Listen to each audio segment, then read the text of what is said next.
आपने कभी सोचा है कि एक दिन आप अपने बच्चों की स्कूल की फीस क्रिप्टो से भरेंगे या किराने की दुकान से चीनी क्रिप्टो से खरीदेंगे? Well, let me tell you, ये सब पॉसिबल है। नमस्कार। क्या आप भी हर जगह bitcoin, crypto currency, digital wallet जैसे शब्द सुन सुन के थक चुके हैं मगर समझ नहीं पाए कि आखिर ये है क्या? डोंट वरी, मैं पलक यादव आपको बताऊंगी कि आखिर ये क्रिप्टो क्या है। जी के डिजिटल शो में हम बात करेंगे आज डिजिटल मनी की। पर सबसे पहले जानते हैं कि ये पूरी क्रिप्टो की दुनिया आखिर आई कैसे। सबसे पहले था बार्टर सिस्टम, जैसे गेहूं के बदले जूते, आम के बदले सेब या नमक के बदले चाय।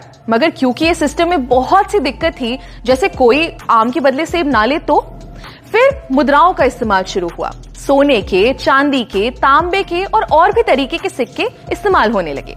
पार्टीशन से पहले भारत में दमड़ी, टका, पाई, आना, दमन्नी, चवन्नी, अठन्नी और रुपए के सिक्के चलते थे। मगर सिक्कों के भारी वजन की वजह से उनको लेकर इधर उधर जाना बहुत मुश्किल होता था, इसलिए पेपर करेंसी यानी नोट आना शुरू हुए। अब नोटों का इतिहास तो हम जानते ही हैं। 10,000 के बड़े बड़े नोट से शुरू होकर जो वॉलेट में भी ना आए, नोट छोटे से छोटे होते गए और अब तो ज्यादातर लोग बिना पेपर करेंसी के ही चलते हैं। आज से 5-6 साल पहले किसी ने सोचा भी नहीं होगा कि सिर्फ एक क्यूआर कोड को स्कैन करके किसी को पैसे भेजे जा सकते हैं। मगर आज पेटीएम, गूगल पे, फोन पे हर दुकान नुक्कड़ पर मिल जाएगा। ऐसे ही मैं आपसे कहूं कि डिजिटल करेंसी की दुनिया दूर नहीं है तो शायद आप भी विश्वास नहीं करेंगे, मगर 2009 से ही ये पूरी दुनिया शुरू हो चुकी है। शुरुआत में लोगों को इसके बारे में उतना पता नहीं था, मगर पिछले कुछ सालों में ये बहुत पॉपुलर हो गया है और आगे ये सिर्फ बढ़ेगा ही। मगर ये डिजिटल करेंसी या क्रिप्टो करेंसी होती क्या है? डिजिटल करेंसी एक वर्चुअल करेंसी है, यानी जिसे आप इन नोटों की तरह अपनी जेब में नहीं रख सकते। ये हमारे ऑनलाइन वॉलेट में रखी जाती है, यानी बिना किसी झंझट के आप इसे कहीं से भी एक्सेस कर सकते हैं। अच्छा, इसी का दूसरा नाम कह सकते हैं क्रिप्टो करेंसी।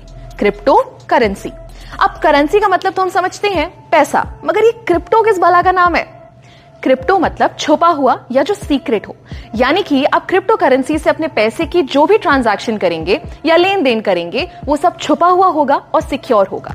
ये क्रिप्टो करेंसी का चलन 2009 में शुरू हुआ, जब सबसे पहली बार सातोशी नाकामोटो नाम के एक आदमी ने वर्चुअल करेंसी बनाई। अब इसका नाम हम सबने कहीं ना कहीं सुना ही है। जी हाँ, बिटकॉइन। बिटकॉइन आज की डेट में इतनी बड़ी क्रिप्टो करेंसी बन चुकी है कि आप मानेंगे नहीं कि कई बड़ी बड़ी कंपनीज आज बिटकॉइन से पेमेंट्स लेती हैं।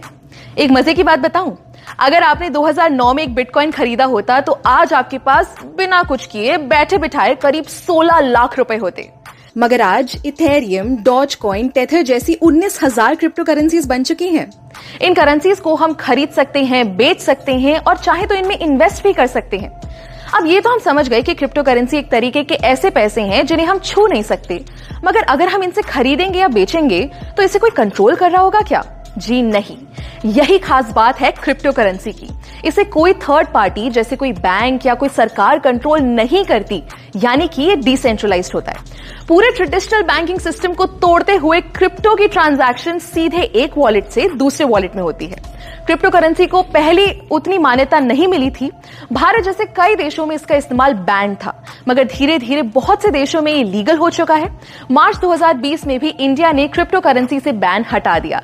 यहां तक कि हमारी फाइनेंस मिनिस्टर निर्मला सीतारमण ने 2022 के बजट में डिजिटल रुपी लॉन्च करने की बात की है। जी हां, भारत की पहली डिजिटल करेंसी। आरबीआई द्वारा लॉन्च की गई ये करेंसी रुपये के बराबर होगी और इसे फिजिकल करेंसी से एक्सचेंज किया जा सकेगा। है ना कमाल की बात?